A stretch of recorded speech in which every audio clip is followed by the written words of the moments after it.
Hey, Cheryl Sleboda is here, and we are making armor for these great cosplay costumes. I know, it's like, this is it. We're gonna actually build something today. But the thing that's crazy to me is we're essentially making metal out of foam.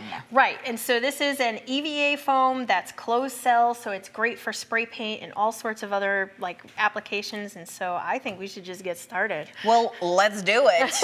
So the first thing we're gonna do is, I've already cut my pieces, my pattern pieces out, and we're just gonna cut a piece of this foam. So I can see the pattern pieces down there, and so you basically work it out in paper as a rough draft before you're ready to cut it out of your material, because like me, you're a stingy hoarder and you don't want to waste anything. I agree. And so what I'm doing is I'm taking my foam, I'm cutting this piece out. I've already got all these scanned into the machine, and I have my patterns ready to go.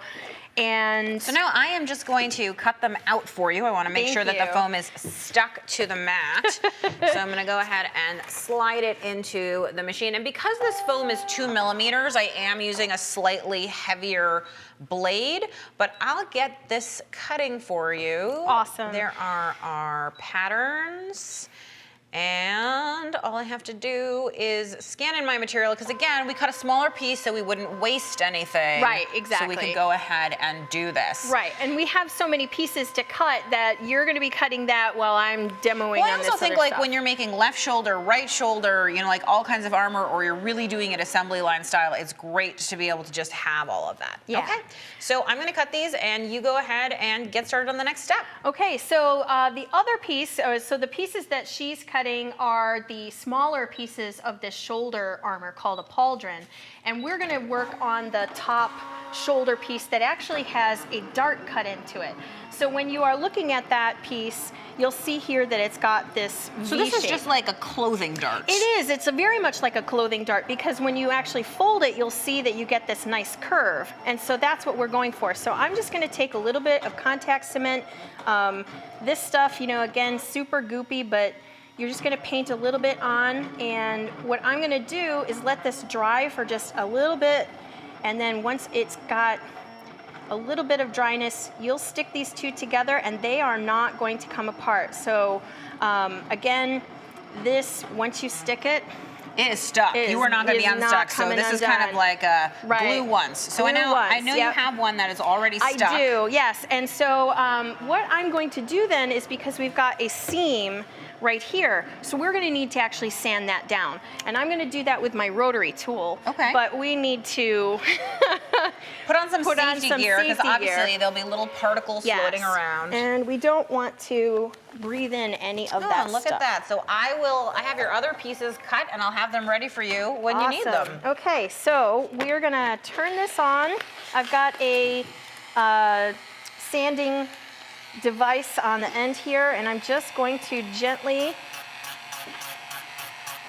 so you can see this really does sand. Now I was just thinking, like, can you push too hard? I understand also your hand is behind there. It's not very thick, so yeah, if you push down too hard, it's going to go right through the material. So just gently, and I'm just doing it sort of in a feathering effect. I noticed that you keep picking it up. It's not continuous. It's like tap, tap, tap, tap, tap. I'm just trying to take the seam down a little bit.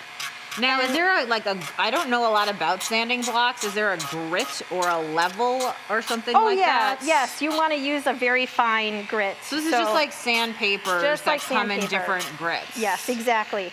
So once you have it sanded down enough where, you know, you can't really see the seam anymore, you can then use your heat gun to continue to shape it. And so what I'm going to do is do that with the heat gun.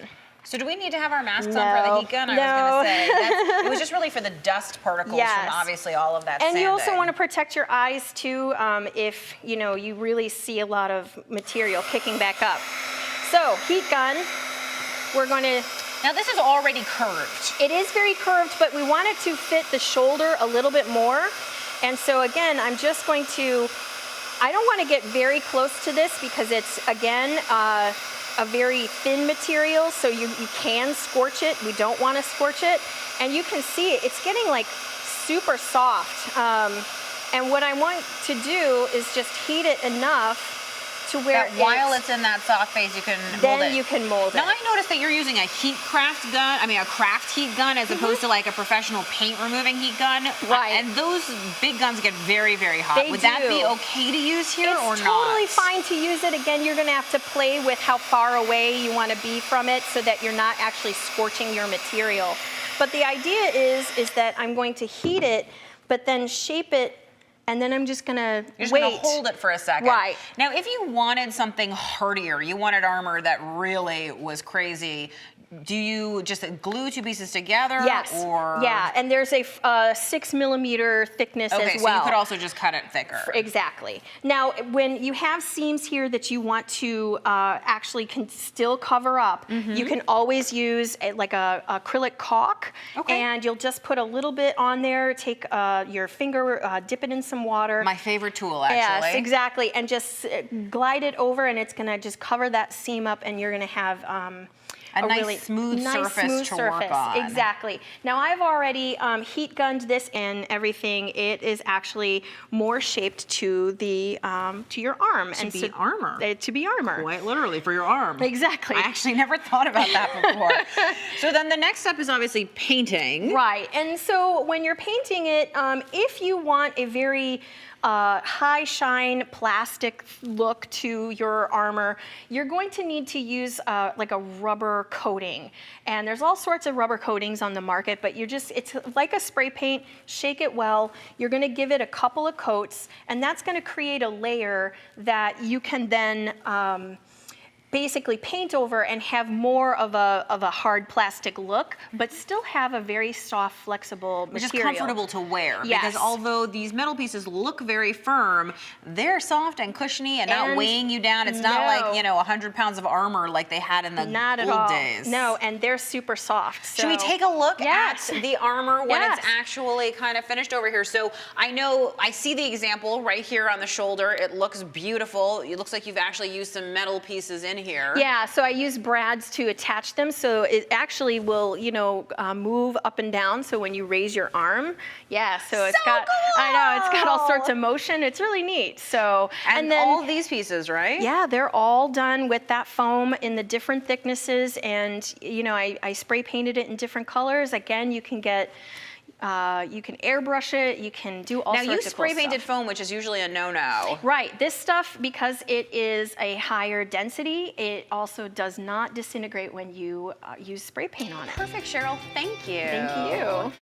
Brother International Corporation is the maker of the Scan and Cut home and hobby cutting machine with a built-in scanner and is known for supplying innovative sewing and embroidery machines.